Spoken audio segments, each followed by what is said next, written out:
monetary meeting. The two-day joint convergence, as Buba Sise tells us, is looking at a gamut of issues ranging from a single currency to unemployment.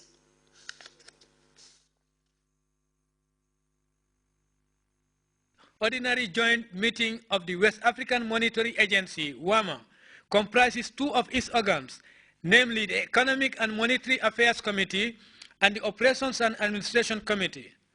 WAMA was created by the ECOWAS Authority of Heads of State and Government in Cotonou in July 1993 as an autonomous specialized agency of ECOWAS concerned with monetary cooperation and payment issues within the context of the economic and monetary integration process of the region. The agency and other community institutions involved in monetary cooperation have been collaborating with ECOWAS Commission to ensure the creation of a credible and viable monetary union in the region. Although the zone is saddled with a number of problems and challenges in pursuit of a common economic space, it is gratifying to note that the zeal manifested and the efforts geared towards a strong and sustainable macroeconomic performance by the respective member states is a clear indication of our commitment to the realization of a credible monetary union. I would therefore like to thank the Director General of WAMA and his staff, whose continued hard work remains pivotal for the achievement of a common economic union. Professor Mohamed Ben Omar Njai is the Director General of WAMA. However, there are a lot of challenges still to overcome in order to set ECOWAS member states in the path of sustainable and inclusive growth, in line with the objective of significantly mitigating poverty and unemployment. These challenges emphasize indeed the increasing need to strengthen fiscal discipline and enhance fiscal and monetary policy coordination, as well as political good governance. Among the challenges faced by the member states in the collective journey of regional integration is insufficient attention to the resolution of the establishment of a credible and sustainable single monetary zone in West Africa. The question is why the need for a single currency? Well, the acting director of multilateral surveillance at ECOWAS Commission explains.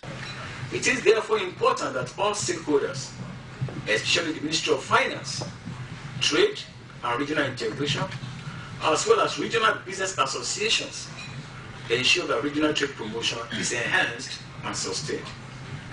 ECOWAS Commission has been making concerted efforts to minimize the non-tariff barriers militating against free movement of persons and goods along the regional transit corridors. Forecast shows that the region will post the highest growth rate among the African regional economic communities, with a real growth rate of 6.3% in 2013 compared to 6.6% in 2012. In 2014, the region is predicted to post a growth rate of 7.1%. ECOWAS Commission is committed to encouraging all member states to enhance domestic resources mobilization, improve efficiency of the tax system to ensure that the tax yield is above the ECOWAS threshold of 20%, as well as rationalize expenditure towards poverty reduction and development programs. However, the road to microeconomic convergence has been characterized with a lot of hurdles. Buba SMCC, Grts. We will be back with news from outside the Gambia after this break.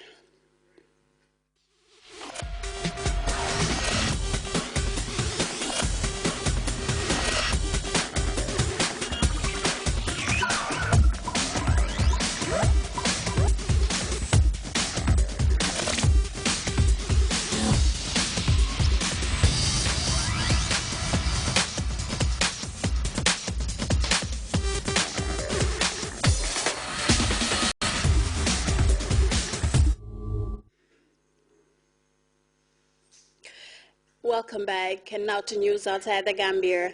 The Jewish Sabbath ended Saturday evening with Israel's receiving news of the death of their former Prime Minister Ariel Sharon. He passed away Saturday afternoon, spending 8 years in coma.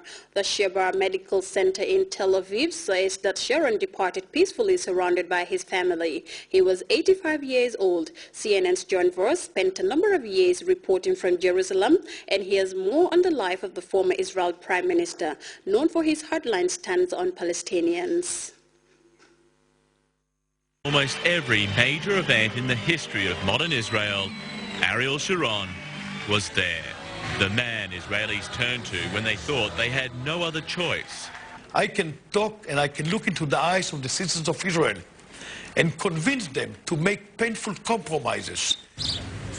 They called him the bulldozer, a fearless leader to his supporters who got things done. I was always worried about the destiny of the Jewish people. And it was clear that for the Jewish people to survive in this world, you have to stand up and fight. A bulldozer in a china shop to his critics. Sharon was the bloodiest of Israeli leaders. No scruples, no compunction, killing people, men, women, children, destroying homes, destroying trees and crops, stealing land. Born on a farm outside Tel Aviv, the son of Russian immigrants, he took the lessons from working the land to the highest office in Israel. He served bravely during Israel's War of Independence and quickly rose through the ranks. He was well liked by Israel's founding fathers. He was tall, he was handsome, he was blonde, and he was thin at the time. And they looked at him, and this is what we have produced in this land, this new Jew. But controversy was never far away. In 1953, after a wave of guerrilla attacks from Jordan, he led the infamous Unit 101 on a raid into the border town of Kibbutz, blowing up 45 houses, killing 69 Arab villagers. Sharon said he thought the houses were empty. By June 1967, he was back at war, now a general leading his tank battalion to a crushing victory over the Egyptians in the Sinai during the Six-Day War. But what he considered his greatest military achievement came in 1973 during the Yom Kippur War. He defied orders and surrounded Egypt's Third Army. It was a turning point in the war. Sharon, the war hero turned politician, one of the founders of his conservative Likud party. He was the father of the settlements, Jewish communities built on occupied Palestinian land, condemned internationally and seen as an obstacle to peace by many within Israel. That is part of the land of Israel, and we are going to stay there forever. As defense minister, he was the architect of Israel's disastrous war in Lebanon. He ordered the invasion to stop the PLO from using Lebanon as a base for attacks on Israel. This was a misadventure and an ill-fated invasion, and Sharon was trying to play sort of superpower here and rearrange the region in a way that he thought would better help Israel. In 1983, an Israeli tribunal found him indirectly responsible for the massacre of hundreds of Palestinians at Sabra and Shatila refugee camps. It was carried out by Lebanese Christian militia, Israel's allies, and Sharon was found to have done nothing to stop it. The 90s would see his political rehabilitation, eventually becoming leader of his party in 1999, and a year after that came his visit to the Temple Mount, the holiest site for Jews, but also claimed by Muslims as Haram al-Sharif, the noble sanctuary. Violence soon erupted. Palestinians claim it was the spark which brought about the Intifada or uprising. In the violence which followed, Sharon was elected Prime Minister. Israelis had turned to the bulldozer who promised to bring peace and security. As a wave of suicide bombings rocked Israel, Sharon unleashed the Israeli military, sending tanks and troops into Palestinian towns, ordering assassinations of Palestinian militant leaders. He ordered the construction of the barrier through the West Bank and confined Palestinian leader Yasser Arafat to his compound in Ramallah, accusing him of encouraging attacks on Israel. No doubt, Arafat is a terrorist. You have to understand it. Sharon said he always regretted not killing Arafat when he had the chance. Not long after, Sharon made an historic announcement. Israel would give up Jewish settlements in Gaza and part of the West Bank. It brought him derision and death threats from the settlers who once saw him as their champion. It earned him applause overseas, but trouble at home, especially from a small group of political rebels within his own conservative Likud party. And by the end of 2005, Sharon had had enough. He bolted from his party and established a new centrist party called Kadima. Early opinion polls showed Sharon on track for a third term in office,